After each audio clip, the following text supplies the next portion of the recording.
What has your experience been, or even more so maybe for the contractors that are watching that, might want to consider, implementing the Point Guard solution? What gave you peace from a business owner type perspective to say, okay, hey, this is a product that we want to put out there? Was it? The fire departments now require 3 feet between each battery. Well, this one we don't need 3 feet because we can go up with it. And so it's been lovely. And the fact that doesn't weigh a ton. Had Aztec been doing batteries, at any significant volume prior to NEM 3, or is it something that you guys really adopted and evolved into as well?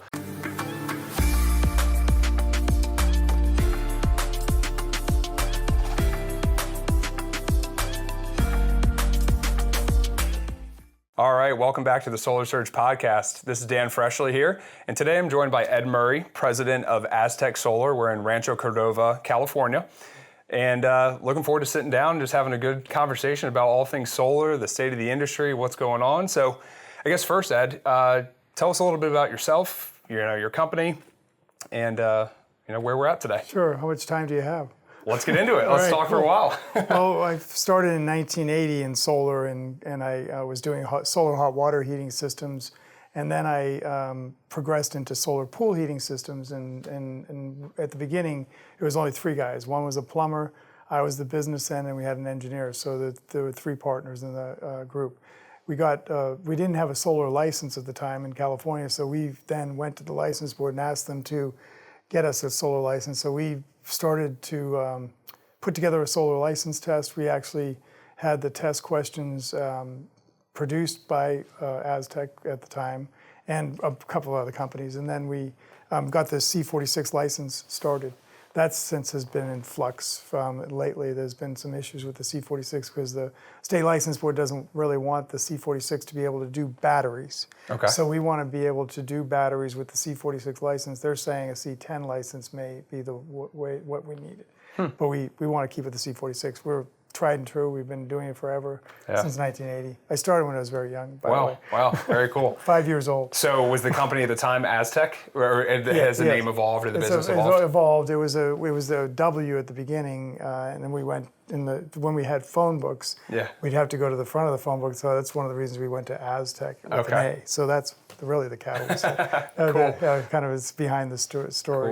Cool. And so then we were involved with the political end of it always. We started with CalSIA, the California Solar Energy Industry Association. I was politically involved with lobbying at the legislative level, knowing that was really what it took, because the reason I got into it was Jerry Brown had developed these state solar credits.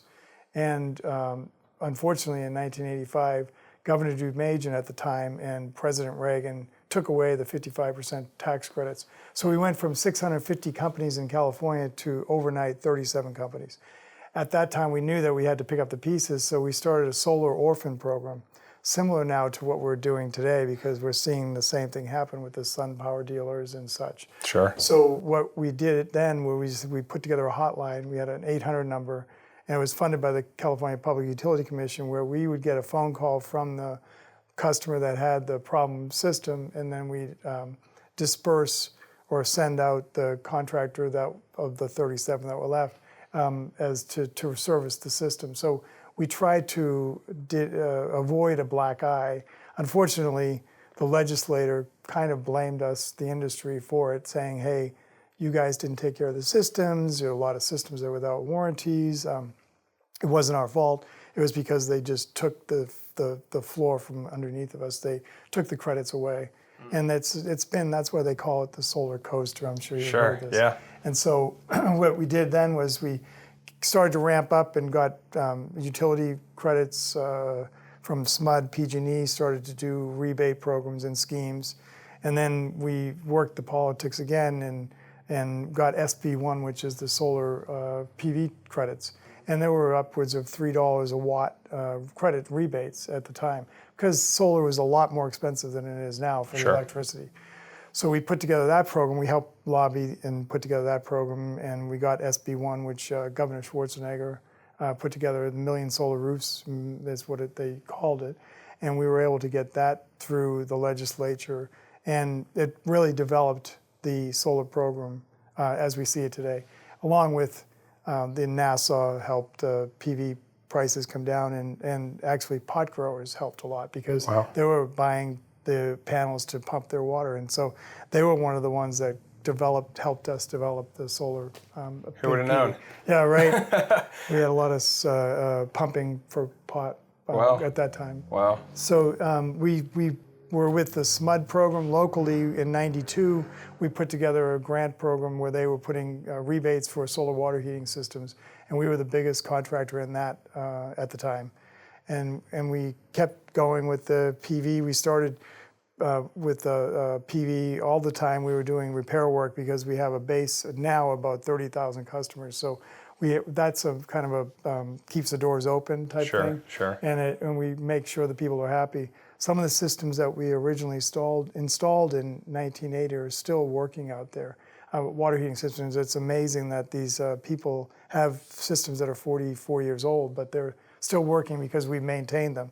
And we've been around, and we know these customers, and we take care of them, and they know us. And we go to the home shows, and we see them, and they're all.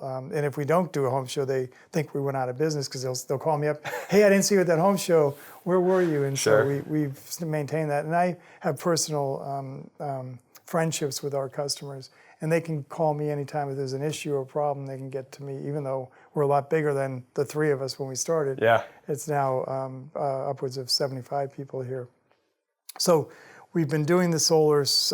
We were with the hot water heating, pool heating, service work, solar electricity. So we're truly a solar company. We're not just a solar electric company. We can do it all. And we have two separate divisions of solar electricity and solar water heating, but we maintain that. We do quite a bit of commercial systems. When we first started, we were doing what they were called micro utilities, where we get a group of investors together and a limited partnership, and we would have the limited partners buy the equipment, lease the roof space from the university, for instance, University of California, Davis. We leased the roof space because they couldn't take the tax credits. The investors could. So they would lease the roof space for $100 a month, and we would install the solar as a general partner and maintain it for a 5 to 10 year period. So we had to put the best system in because it was investment grade systems. So we were able to do a lot of these commercial systems for the universities, nursing homes, hospitals, apartment buildings, where it was a win-win for everybody because the investors would get the tax credits. They would also sell the energy at a 20% reduction to the university or the hospital, and then whatever additional savings would come to the investors, which didn't really matter because the tax credits kind of pay for it. Sure. Yeah, I think that's a lot to unpack there, but obviously I think that that's the big thing that we've seen over the years and decades. I've been in the industry for 10 years, and even in 10 years, I've seen a lot of changes and shifts, particularly probably in pricing. You know, I think even 10 years ago, despite all of the somewhat uncertainty in the industry today and sort of this solar coaster, I mean, I think we're riding higher peaks and lower valleys than we've ever seen. But I still think wholeheartedly with where energy costs are, with the way things have trended, that solar is still now as good a time as ever, But I think when you get into some of the sophisticated scenarios like you just described there, it makes it super fascinating to understand how people are doing solar, especially in the commercial space. So over the years, as you've been in the industry, so the company's grown 75 plus employees, you said now today. How many resi systems do you have out there overall? I probably 15,000 residential, Wow. 15 to 20,000 residential systems at least.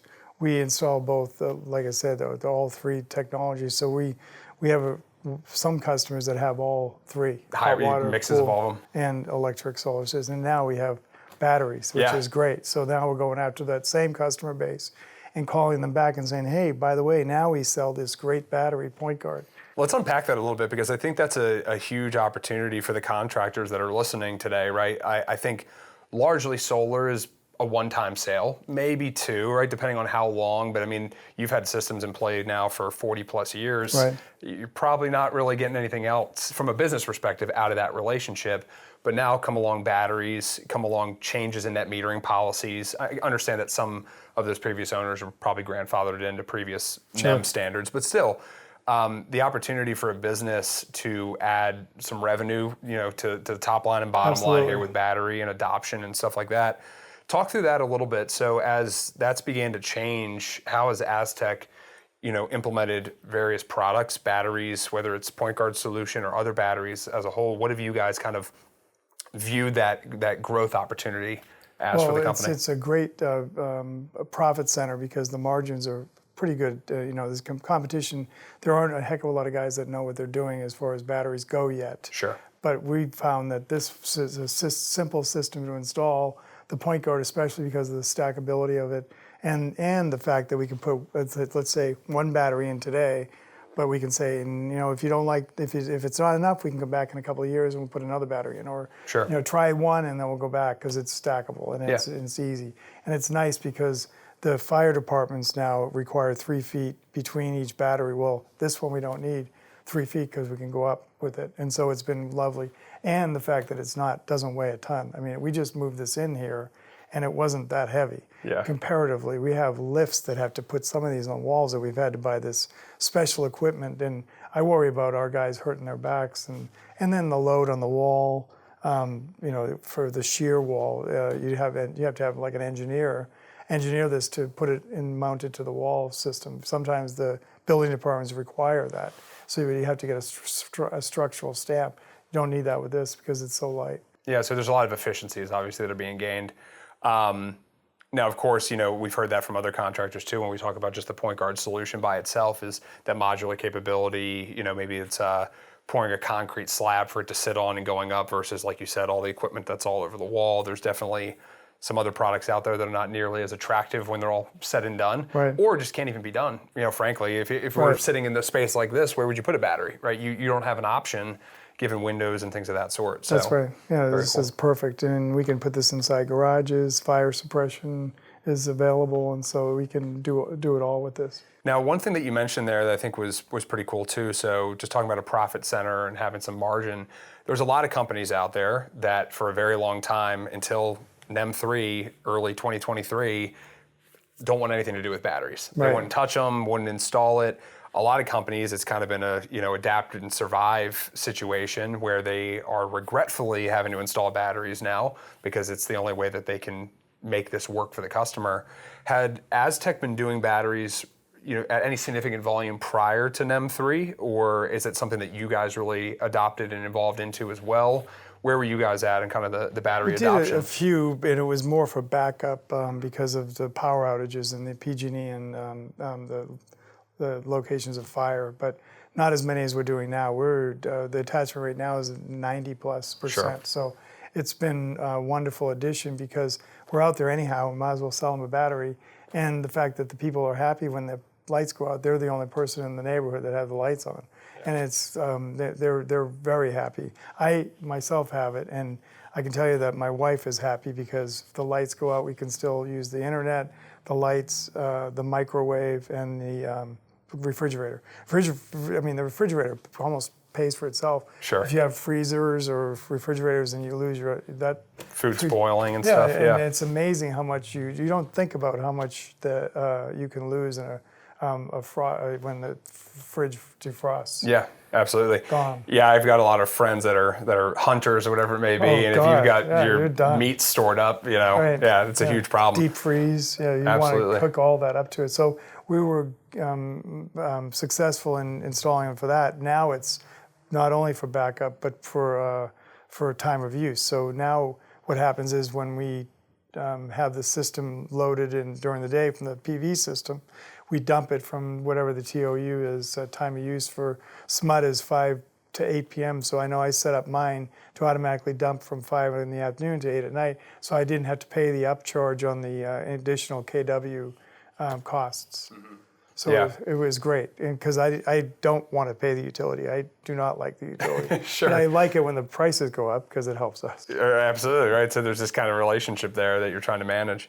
Love, hate. Yeah, absolutely. Yeah, I mean, look, I think that's the common theme that I hear from most homeowners. Yeah, I don't think it really matters where you live. Utilities are monopolistic in their structure, barring Texas maybe. That's a little bit different scenario, but still the point of it is you don't have an option. You're kind of dictated this is what you pay, here's what the rates are, deal with it. Right. And I think that's the beautiful thing with solar.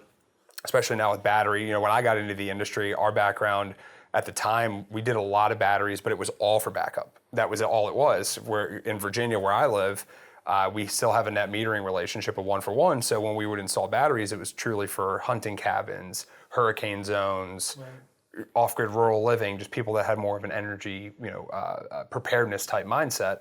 But I think what's beautiful, at least now, even though our hands kind of got forced in California, you kind of get the best of both. You can take advantage of it economically. You have a lot of places where you can do rate arbitrage and you can make money from it and actually turn it into a pretty economic advantage for the homeowner.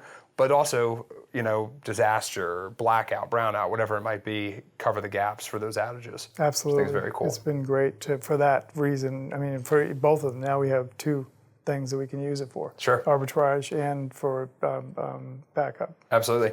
So I know you said kind of from the beginning of Aztec, you guys have sort of your two sides of the solar. You've been doing solar, hot water heating, things of that sort, as well as PV, traditional electricity, power. How has the business evolved or adapted? One of the things that it sounds like maybe this was in your roots from the beginning, but a lot of companies since NEM 3 as well have been trying to work themselves into other facets of home improvement, whether that could be HVAC, roofing, electrification of all sorts of things. Has that been something that you guys have had any strategic change in your business, or have you kind of always been? We've always been there. So we, for instance, install heat pump water heaters, and that's become more popular now with the utility rebate programs. So right now we are doing a lot of heat pump water heaters because they're, this electrification of the world, it seems, is happening, and we need to get ahead of it. And so I worry that we're not going to have enough power in the grid to support this. So that's, again, reason enough to have a point guard or and a PV system installed in your house. Sure. So we do that too. Very good. Very good. Yeah. That's, it's interesting. It's obviously highly talked about and debated about the mass electrification of EVs, everything. I think it's one of those, I had heard an analogy a long time ago, but it's the same thing. If you asked people from generations ago if there'd ever be an automobile, they'd be like, no, horse and buggy forever, right? Like you wouldn't have imagined it. Right. I think we can all clearly, probably if we took out biases, say, look, this makes sense. This is where we're going. How we get there is a process. Policy certainly plays a big factor. Understand that's something that obviously you've got some lengthy involvement, and you mentioned the outset of your early career on the politics side. Talk a little bit about how you're involved in California here today, kind of what your role is. So currently I'm the president of the California Solar and Storage Association. I've been through all the offices there. I've been a board member forever, which is the California Solar and Storage Association is about 750 contractor members like myself that we, and distributors and manufacturers. Point Guard is one. That's a good member, and we get together and it's all for it's everybody works together. It's not what about me? It's we were going for the industry. It's an industry association. We have a great executive director. We have a great team down in town, Sacramento, that lobby and work with the PUC and the legislature. And if we didn't have them, we would not be on rooftops. So. I represent them, and then I'm the treasurer of the North American Board of Certified Energy Practitioners, or NABCEP, which is the certifying body for the installers. And that's a great function that we need, because if we are to move and advance ahead, we need training and certification. So that's out of New York, and that's been around for probably 20 years. And I've been involved in that as the board member and treasurer, and so I watch that. I'm on electric committees and small business committees. So I stay occupied. They're pretty active in it. I don't fish or golf. So this is what I do. I'm guilty of golf. That's what I do. Yeah. It's frustrating, isn't it? Oh yeah, it is. It is. No, very cool though. I mean, yeah, NABCEP is important. I mean, I think that's one thing that we recommend to maybe any homeowners that are watching. As you go about vetting the contractors you're going to work with, products you're looking at, you can rely on some of these, call them regulatory, but NABCEP is a great place to say, hey, look up licensing. Just look up and see what they're doing from, the technical side. There's even, the sales side too. You can even look up the sales representatives you're working with. I think that's a big thing. And here at Solar Surge, that's a big thing we put emphasis on is people understanding, especially solar sales professionals, understanding the technology themselves, right? Sometimes it becomes a very commoditized type thing where it's, all solar's the same, all batteries are the same, Right. it's all the same. It's not. It's Absolutely, couldn't be it's further not. from the truth. Maybe if you don't mind, share this maybe partially a cultural thing at Aztec, like how you guys like to approach your sales practices, but also maybe just outlook on the industry at large. It's been a solar coaster. There's been a lot of craziness happening recently. What's sort of your guys' take on how you go about approaching a sales conversation, a designing of a system, choosing products, what leads to the right PV selection, the right inverter selection, the right battery selection? How do you guys come about that process? So we first look at the billing and see if they've got high bills, and if they, we won't sell a person what they don't need. So that's one thing I'll just walk away from. I'm not going to oversell anything. It's just not worth it, because ultimately you want that happy customer, and you want no Yelps or no bad Google reviews. So I mean, that's not the reason we don't do it. It's the reason is ethics. There's a strong ethics, and I'm chair of the ethics committee for the California Solar and Storage Association, and I've been since 1987. I've seen all the issues come up with companies that, and you can tell certainly what happens in the fact that you get few ethics complaints, and then it starts rising, and all of a sudden the company's out of business. And then what do you do at the warranties? So we try to be we are ethical. And I stress that to the sales team. We don't like the hit and runs where I got this, I got extra money for this. And if some salesman came in here and said, I want to sell somebody, but I'm going to get extra money for it, I won't take the contract, because you have to be consistent and you have to be fair and ethical. It's just the way we are. The other thing we do on the service end, and I know you didn't ask this, but no, please. If somebody has a service problem, we put that problem, if there's an issue with a warranty or a service, it goes to the top of the stack. It doesn't go where the billables are. It goes right to the top of the stack, because it's going to fester. That person wants to be taken care of. We want to make sure they are taken care of. And you might as well take care of it now. I mean, there's one thing I can stress to the contractors out there is get that off your plate, because it gets worse. And a customer does not want to lose money. And every day that they're not working, or the battery's not producing, or the system isn't producing, they're upset and they're losing money. And then they're going to be upset with you. You might as well just take care of it. Get it done. Yeah. So I stress that to the service department, is make sure that those people are taken care of. And even if there's questionable, we'll take care of it. We try, because you're not going to win. Yeah. Customer's always right. Customer's always right. That's right. Absolutely. So on the Point Guard solution, just other products, in general. So, as you guys have started working with Point Guard, what have you observed from a practical, let's start at your role within the business, right? From the president role, as you're looking at the organization as a whole, how have you been able to measure things from a, time on the jobs, or your overall, operational expenses? How is that sort of translated from maybe what would end up being the bottom line perspective as it pertains to Point Guard? Well, what I do is I have an open door policy, so I listen to everybody, and I especially listen to the installers putting this stuff in. They love this, because the fact that it's easy to install, easy to hook up on the phone, the software is easy to. We haven't had any issues with that, and if I do hear stuff like that, it's off the shelf. We don't sell it, and so the backup engineering from Point Guard has been wonderful. They were always there to talk to us, and easy to get a hold of in the field, where a lot of companies will take an hour or two, and that's cost. I mean, we're paying somebody $50 an hour. They don't pay you to do it just to sit there. No, just sit there on the phone and wait for somebody, and the customer's not happy, and they don't want you in their house anymore. And so it's quick, simple. It's easy to hook up, and it seems like If there's a problem, I hear about it, and I don't hear about many problems with this product, and that's what I want. And so I listen to the installers, I listen to the sales team.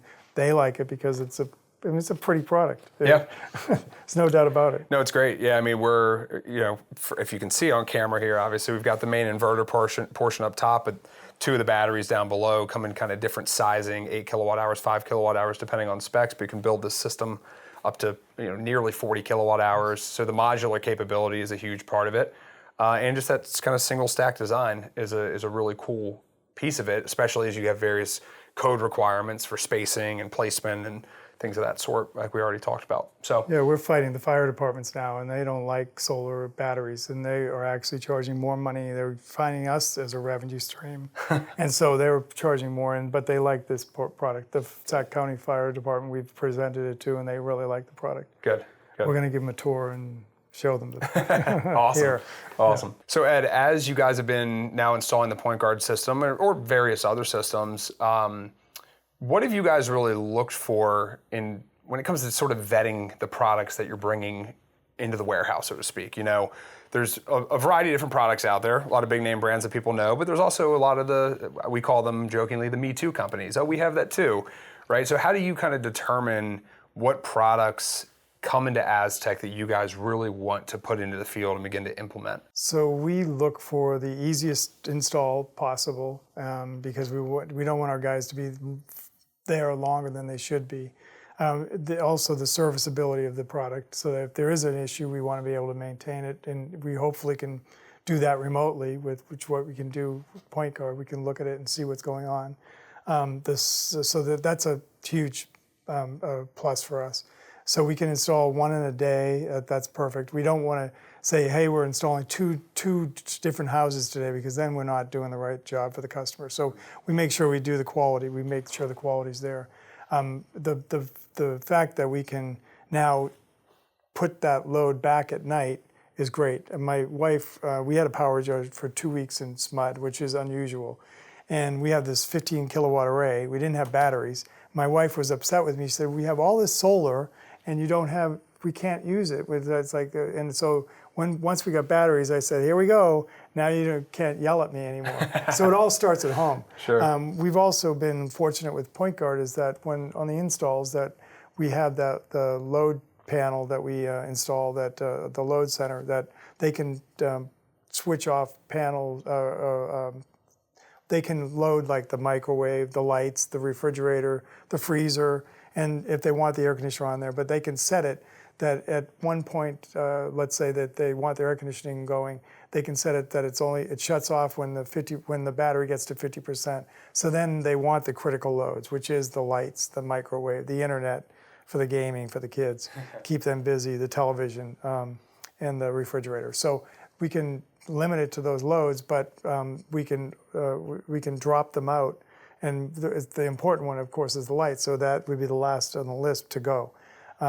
We've installed a few of these now. We've been happy with them. Where the load center that we put in has the ability to do that. Where other batteries that we installed, and we have been doing less and less of them because they don't have the capability and the brains that this thing has. The whole kind of EMS, energy management system, right, that exists there. And that's a critical part of it, though, too, because I know as a contractor and salesperson myself, when I've sold a system to somebody, hey, I want a battery, but I want whole home backup. And there's all sorts of misunderstanding as to what is whole home and what's not. It's like, well, each home is different, too. And what works for your home might not work for mine. But having that ability to at least say, hey, look, you've got access to the home, but we can shed things as needed through the EMS system that's perfect. Huge and part you can of it. see it on your phone, which is great. I mean, I can turn off things right on my phone.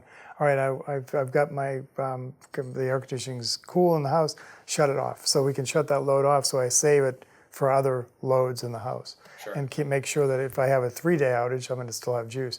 Although the PV system hopefully will charge it up. But you have rain, perhaps wind, storms, trees down. There's a lot of different. There's a lot of variables there. So how about, I think maybe the elephant in the room conversation, right? Point Guard to a lot of people is a brand that people haven't heard of yet, right? They don't know. And so when you're a solar contractor and you're bringing a new product into the warehouse and you're starting to roll it out to customers in the field, there's always a little bit of that, I hope this works type of feel, right? At first, you just don't know what you don't know.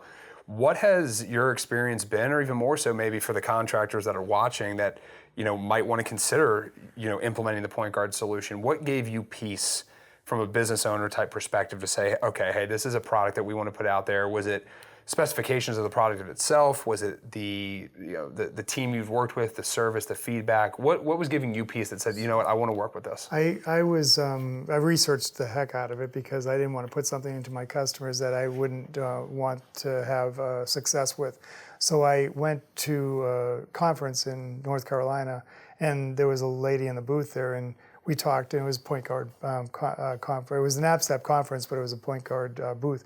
And she told me all about this, and I said, this sounds good. The reason we really went with is the depth of their engineering, because it's just not a bunch of guys that are selling us a product. They have the engineers to back this up. They actually listened to us too, because we were out on a job site, and they, one of our installers had a kind of a technical solution to one of their products, and to add increased load panel, and they actually listened, which is unusual as hell. Nobody listens to you anymore, and so they are now taking our suggestions and using them, and so they're nimble. They will listen to you because of their depth of engineering. We like that. Yeah. And so it's a quality product, depth of engineers, good support from the front office, but that's nothing compared to the engineering. Sure, that's important. That's important. I mean, I hear far too often the amount of times where you're waiting hours, if not days, on some of the other companies' response times on things. All the while, it's not really. We know this. It's not really the brand or the manufacturer that gets sort of the blunt force, your trauma of that, if you will. It's the installer, right? It's Aztec Solar. Right. You're to blame. You sold me this product, even if it's totally not something that you had any control over. So I think that's a really critical part of the bankability, the reliability of who you choose to partner with on your products. Yeah, we're the front face of the, and it's our fault if it doesn't work. Absolutely. It's not the manufacturer's fault. Absolutely. So we want to make sure we have a good backup, and we do have that with Point Guard. It's been great. Good. I guess parting thoughts here. How's the solar industry look from your perspective? Where are we going? What's been happening? Where do you think's the future for the industry? I think we have to have rooftop solar if we want to electrify everything. We just have to have it. We know that. I know that. Some people in politics don't know that. Of course, change of administration this November is, if there is a change, which I'm hoping not, but that would certainly hurt the industry because some people don't believe in climate change. I mean, we had the hottest July on record in California. It was crazy. 100-degree plus days for the most of the days were 100 plus. It was insane. We're not going the right direction. Unfortunately, people believe that oil and gas should be the answer. It's not the answer. And the future generations, if you care about that, which I do, would hurt because of that lack of foresight. So hopefully the solar industry grows and doubles, and I think, again, it's going to double in our lifetime, in my lifetime certainly, again, because we need it. We need the direct from the rooftop to the solar to the batteries to the house, not the 5 miles of power lines to get it from the utility scale solar systems to my power plant. This makes all the sense in the world. Put a power plant right on your roof. I've just always thought it's too common sense. Right, and no line losses. I mean, there's just so many pluses to the solar on the rooftop. So we're hopefully going to grow, although the utilities don't like us. Utilities don't like us. At the same time, to be frank, right, there's been a lot of kind of bad PR amongst the consumers out there too because of changes of what's happened. A lot of companies that have unfortunately gone out of business, a lot of abandoned systems. So there's definitely sort of a cleanup, I think, in a lot of ways, right? Every industry has these contraction expansion moments. I think from my experience in the industry, we're at the precipice of that contraction, but getting ready for another big expansion. And I think how we utilize products, the ethics in which we sell, design systems, who you work with, who you marry your business to, from your manufacturer partners is critical. So yeah, we don't want them to go out of business and leave you hanging. Yeah. As an industry or customers, we want to make sure they're happy. Absolutely. And that's the reason we stay with Point Guard. They're strong. They're going to be there in the future. We're going to be there in the future to take care of that customer. It's great. It's great. Well, this has been a long discussion here with Ed Murray, president of Aztec Solar. Again, if you're liking this content, you're liking the podcast here on the Solar Surge podcast channel, consider subscribing, give us a thumbs up, And stay tuned for future episodes. We love having conversations with business executives, leaders, professionals within the industry, talking all things solar and where things are headed. So thanks very much for tuning in. And until next time, this has been Dan Freshley with Solar Surge.